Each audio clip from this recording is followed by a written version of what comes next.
pasensya na po. Pakilakas po yung boses niyo kasi hindi ko po maintindihan eh. Lilet?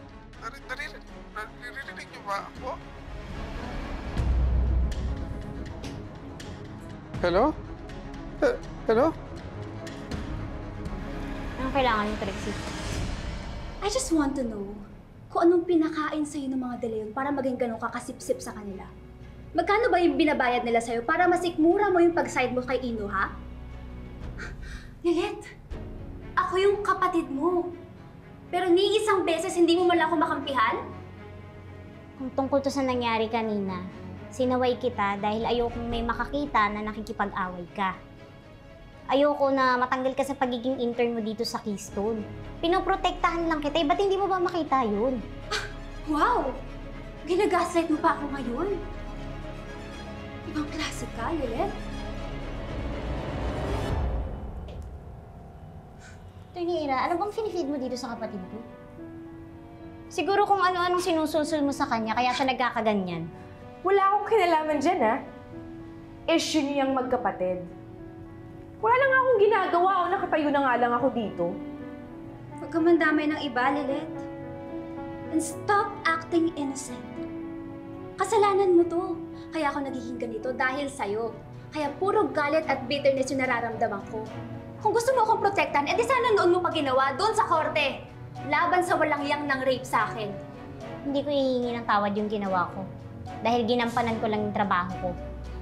Tama yung desisyon ko eh. Dahil napatunayan sa korte na inosente si Ino. Alam mo, Trixie, ikaw yung dapat na magbago ng ugali mo. Sa sobrang obsession mo sa galit mo kay Ino, pati ikaw naniniwala ka na sa sarili mong kasinungalingan. Anong sinabi mo? Gusto kong pumanig sa'yo, gusto kong magpakaate sa'yo. Pero kung hindi mo titigilan yung kasinungalingan mo, kung hindi mo tatanggapin yung pagkakamali mo, hindi talaga ako kakampi sa'yo. Nasa sa'yo na lang yan kung gusto mo kong isumpa at itakwil bilang kapatid mo. Pero doon lang ako sa tama, doon lang ako sa katotohanan. Katotohanan? Pwes, etong bagay sa'yo. Oh, pasok ka doon! Ano ba, Trixie? Katotohanan, di ba? Bakit na mo ako? Ano ba?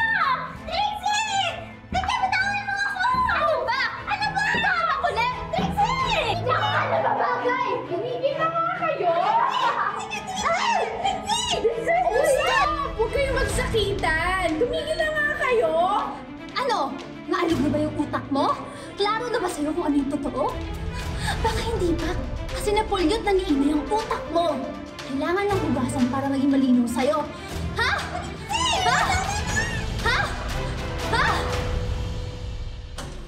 Trixie, ayokong gawin sa'yo ito pero pinipilit mo ako!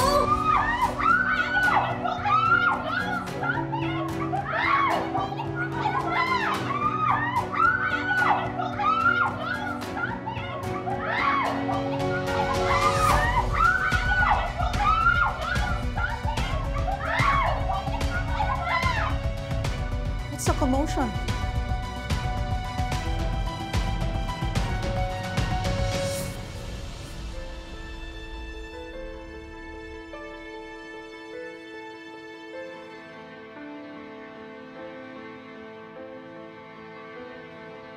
What happened? Sa mga itsura nyo, nag-away-away kayo, no? No, Lorena. Actually, I was just using the toilet and biglang nasira po yung bidet. Then nabasa ako and muntik na ako madulas kaya napasigaw po ako. And luckily, nandun po si Atty. Ira saka si Atty. Lilet. Sila yung tumulong sa akin. Right? Is that true, Attorney Lilet? Nagsabi ka ng totoo. Opo, ganun na nga po. Paano niyo nagagawa yun, ha? Mas malalaki kayo? Dala-dalawa kayo? Walang kalaban-laban yung tao? Dahan-dahan lang ho kayo sa pagbibintang ng Mrs. De Leon. Attorney Ira, I'm just stating the obvious. Why are you so defensive? Unless may hindi ka sinasabi. Ano talaga ang ginawa niyo kay Attorney Lilet? Hindi ko yata gusto ang tono ng pananalita mo sa anak ko. Anong inaakusa mo? May preba ka ba?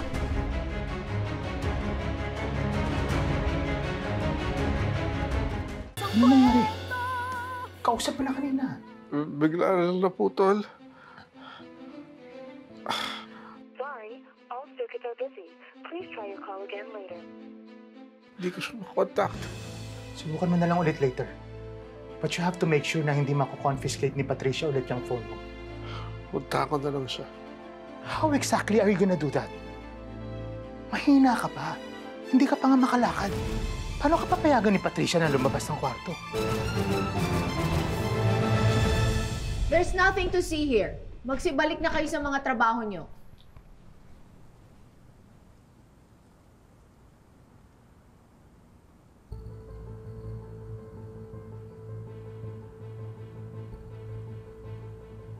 Next time, Lorena, make sure na mga insinuations mo is backed up by facts.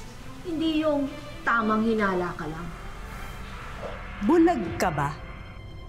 Tingnan mo nga itsura nitong tatlo. Do you seriously believe na hindi sila nagkagulo sa loob? I'm a lawyer, Lorena, and I base my conclusions on pieces of evidence and facts. Ngayon, base sa sinabi ni Trixie, na nag-agree naman tong si Lilet, ano namang gulong nangyari? Case closed. Ika, Lorena. Attorney Mayor. Huwag na po kayong magtalo. Ako na po nakikiusap sa inyo. Wala naman po talaga nangyaring gulo. Basta, Attorney Lilet, if someone is trying to intimidate you or to hurt you, sabihin mo agad sa akin o kay Constantino. Dahil yung mga tao dito, parang wala namang concern talaga sa safety and welfare mo.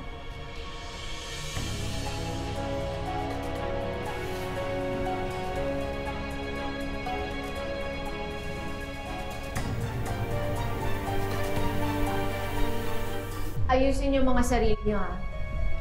And stay away from each other. I don't want any more drama in this office.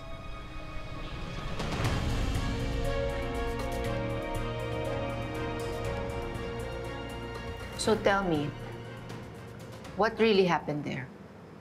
What do you mean? Tayong dalawa na lang ang nandito. You can tell me everything. Well, apparently, malalim pa rin pala yung bubog ni Trixie kay Lilet because of that Ino. So yun, nag-away yung mga magkakasama sa bahay dati.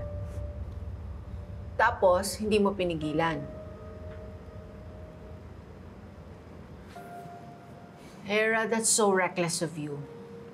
Di ba intern mo si Trixie? She's your responsibility. Buti na lang hindi nagsumbong si Lilet. It would have put me in such a precarious situation. Eh, hindi ko na kasi mapigilan yung inis ko sa kanya eh. Every time I see her, Mati, naalala ko lahat ng mga ginawa niya sa akin. Namuntikan na ako malumpo dahil sa kanya. So, when Trixie attacked her, hinayaan ko na lang. At least nakaganti man lang ako sa kanya without lifting a finger. Just please don't let this happen again. Nakakahiya sa mga tao sa Keystone. Baka isipin nila kinakampihan kita. Eh bakit ba kasi hindi mo na lang gamitin yung powers mo? Para tanggalin yung buwisit na midget na yon. Hindi ko pwedeng gawin yun. Lalo na wala namang ginagawa si Lilet. I will lose my integrity bilang isang principal managing partner.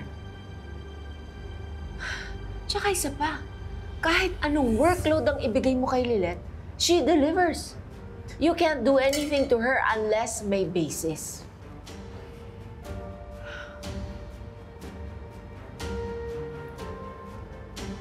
Yun lang ba ang kailangan?